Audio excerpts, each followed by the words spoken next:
we're gonna do a little breakdown right here. So you can see some changes we need to make. I loved your work this week. Thought you did a really good job. It's going to take some time to kind of get back in the swing of things. I think the strength work and positional work we're going to be doing is going to help take you to the next level, and it's going to help address some of the issues that we're about to go over here in this movement. Okay, so let's break this down for you, and then from there we can kind of talk about how the programming is going to help with this. Okay, so get you nice and set in the start position here. Oh, okay, good start position. As we already know, you like to kind of drop down to that lower position. That's totally fine. Now we're going into where we're actually going to be starting to lift the barbell from. So good angle here. One thing we'll want to play around with is actually getting these hips a little bit higher. So right now you can see those angles. The hip is pretty close, dangerously close to starting below the knee. Okay, it's just not going to be the most advantageous position. So ideally, if we can get set more in this position, okay? So you see the knee here, the hip here, and the shoulder, and it creates kind of that angle right there. So you can see that angle. And then if we take it back, again, just for visual, you're a little bit below that position right here. So trying to find and play with your start position to where your hips can start a little bit higher, but you feel that nice tension through the upper back.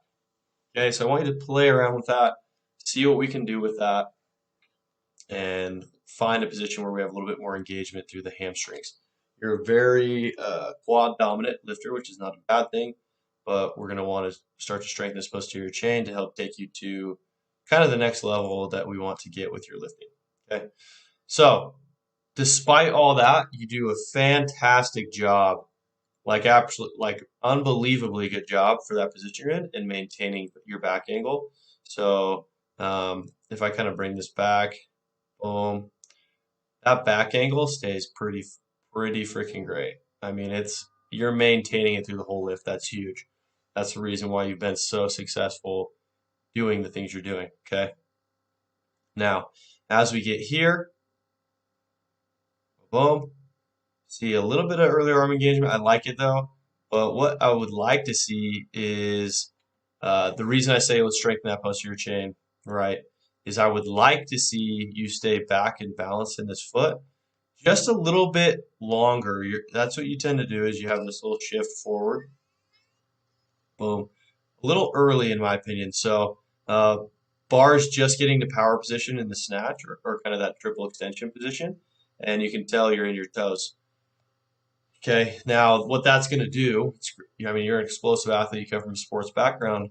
What that's going to do is going to make you probably over lean backwards and push that bar out a little bit too far, which is going to hurt with consistency and speed underneath the bar.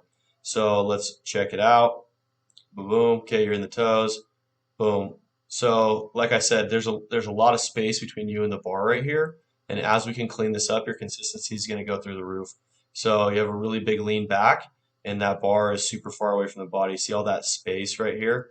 We're going to want to minimize that to help with consistency and the ability for you to replicate these lifts over and over and over and over again and be able to show up at a meet and be really confident in what you're about to do. Okay, so boom.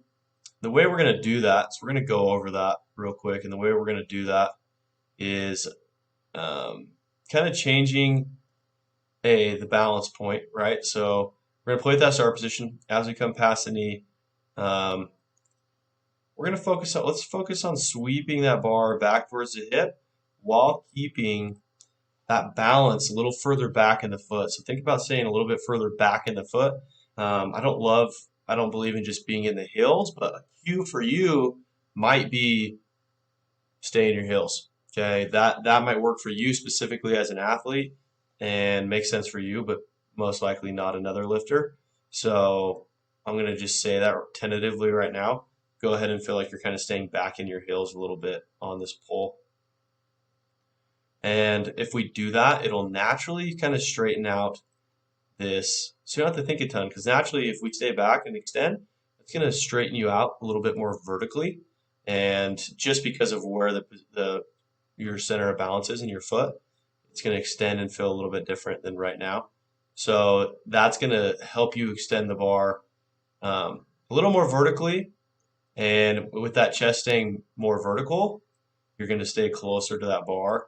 And then that, like I said, that consistency is going to start to show up where, because of the way you're directing the force, the bar is staying closer. And that'll be our first change. That'll be our focus. That start position, keeping the weight back in the foot, staying balanced, driving through the floor, and seeing what happens from there. Because I think your bar path is going to start to look a lot better, and also you're going to be a lot more efficient in getting down and underneath the bar and whatnot. So if you have any questions on that, let me know. Because we all know you're strong as shit, so this is going to be where we can clean it up, and it's going to help your catch be a little bit better, because right now you're really having to go dive underneath it and find it and come back underneath it right there, rather than that bar going directly to that slot and where we need it to be. Okay, hopefully that helps. Excited to have you on the team, excited to get you going again. Any questions on that, send it over, but hopefully that's thorough enough that you can start to make those changes. So good luck with training this week. I'm excited for this week. Let me know if you have any questions.